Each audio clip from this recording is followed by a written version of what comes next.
সন্ধ্যের দিকে ভাজাভুজি খেতে সবারই ইচ্ছা করে। তো যদি ঘরে থাকে চিকেন তাহলে কিন্তু 10-15 মিনিটের মধ্যেই রেডি হয়ে যাবে এরকম একটা চিজ চিকেন বল।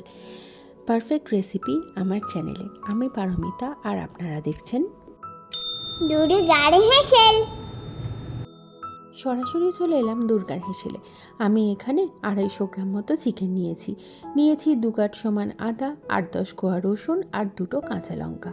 এবার সব কিছুটা বেটে নিতে হবে। তো আমার যেহেতু মিক্সির বাটিটা ছোট তাই আমি এটাকে দুবারে বেটে নিয়েছি। আপনাদের যদি বড় বাটি হয় তাহলে একবারে বেটে নেবেন। আর হ্যাঁ, যদি সুযোগ থাকে তাহলে বাড়িতে চিকেনটাকে কিমাও করে নিতে পারেন, তাতেও কিন্তু বেশ ভালো হয়। তো সমস্ত চিকেনটা বাটা হয়ে গেছে, দুবারে যেহেতু বাটা হয়েছে তাই সমস্ত চিকেনটা একবার একসাথে মিশিয়ে নিচ্ছি। দেখুন কত সুন্দর মিহি বাটা হয়েছে।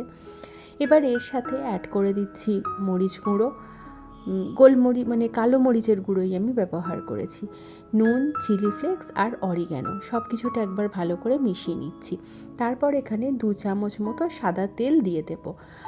সাদা তেলটা মেশানোর পর এখানে আমি 2 চামচ মতো বিস্কুটের গুঁড়ো অর্থাৎ টোস্ট বিস্কুটের গুঁড়ো আমি এখানে দিয়ে নিলাম। এখানে আপনারা চাইলে ব্রেড ক্রাম্বসও কিন্তু ইউজ করতে পারেন। তো আমার কাছে বিস্কুটের গুঁড়ো ছিল, আমি সেই কারণেই বিস্কুটের গুঁড়ো দিয়ে নিলাম। এবার আমাদের এটা রেডি করে নেওয়ার পালা। তাই এখানে নিয়ে নিয়েছি কিছু চিজ কিউব। দোকানে চিজ কিউব কিন্তু আপনারা পেয়েই যাবেন। তো এবার যেটা প্রসেসটা, যে এমন কিছু শক্ত নয়, একটুখানি অল্প করে চিকেন নিয়ে হাতের তালুতে দিয়ে একটা চ্যাপটা মতো করে বেলে নিয়ে লুচির মতো তার মধ্যে চিজ দিয়ে আবার সেটাকে গোল বলের আকার দিয়ে দেওয়া। শুধু খেয়াল রাখতে হবে প্রত্যেকটা বল যেন সমান মাপের হয়।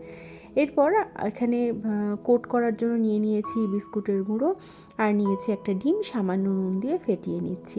খুব সহজ, ডিমের গোলায় একবার করে ডুবিয়ে নিয়ে আর বিস্কুটের গুঁড়ো মাখিয়ে নিলেই হয়ে যাবে। তবে এখানে আমি ডবল কোট করব বিস্কুটের গুঁড়োটা দিয়ে, কিন্তু একসাথে করব না, অর্থাৎ প্রথমে একবার করে নিয়ে সেটাকে রেস্টে রেখে দেব। প্রত্যেকটা আমার ফার্স্ট কোট হয়ে যাবার পর তারপর আমি যেটা থেকে আর কি ফার্স্ট কোট স্টার্ট করেছিলাম সেটা থেকেই আবার সেকেন্ডবারের ফার্স্ট কোটটা স্টার্ট করব। এভাবে করলে কি হয়, আমি যে বিস্কুটের গুঁড়োটা মাখিয়েছি সেটা খানিকটা রেস্ট পেয়ে যায়। না হলে যেটুকু ধরুন ডিমের ভেজা ভাবটা আছে সেটা টেনে নেয়, না হলে কিন্তু ওই ডিমের গোলার মধ্যে যদি সাথে সাথে করি আর কি, ডিমের গোলার মধ্যে কিন্তু বিস্কুট গুঁড়োটা আবার চলে যাবে, তাতে বেশ খানিকটা বিস্কুট গুঁড়ো কিন্তু নষ্ট হবে। তো এভাবে একটু রেস্ট দেওয়ার পর করলে ভালোই হবে। আপনারা যদি চান তাহলে এভাবে বানিয়ে নিয়ে কিন্তু ডিপ ফ্রিজে স্টোরও করতে পারেন 1 সপ্তাহ থেকে 10 দিন পর্যন্ত। কথা বলতে বলতে আমার প্রত্যেকটাতে সেকেন্ড বারের বিস্কুট গুঁড়োটাও কিন্তু মাখানো হয়ে গেছে। এবার তেল গরম হতে দিয়েছি, তেলের মধ্যে ভেজে নেওয়ার পালা। আচ্ছা, এখানে একটা কথা বলি, আপনারা চাইলে কিন্তু এখানে বিস্কুট গুঁড়োর বদলে ব্রেড ক্রাম্বসও ইউজ করতে পারেন। সেক্ষেত্রে পাউরুটিকে একটু ভালো করে টোস্ট করে মিক্সিতে গুঁড়িয়ে নিলেই হবে, বা আগে মিক্সিতে গুঁড়িয়ে নিয়ে পরে রোস্ট করে নিলেও হবে। আচ্ছা, তো ভাজারও কিন্তু একটা পদ্ধতি আছে।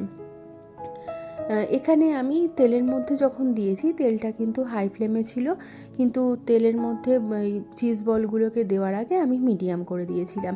এটা আমাকে 3-4 মিনিট ধরে ভেজে নিতে হবে, না হলে কিন্তু ভেতরে চিজটা মেল্ট হবে না।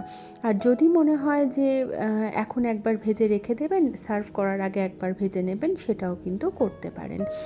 আর যখনই বিস্কুট গুঁড়ো মাখিয়ে কোনো কিছু ভাজবেন তখন খেয়াল রাখতে হবে যে যখন যেদিকটা ভাজা হচ্ছে আর কি, আমরা তো দোকানের মতো ডিপ ফ্রাই করতে পারছি না, যেহেতু কড়াতে ভাজছি, তো যেহেতু যেদিকটা ভাজা হচ্ছে অপর দিকটা, যেটা অপর দিকে রয়েছে, তেল ছিটিয়ে ছিটিয়ে দিয়ে অপর দিকটাও কিন্তু ভিজিয়ে রাখতে হবে, না হলে বিস্কুটের গুঁড়োতে ক্র্যাক পড়ে যাবে।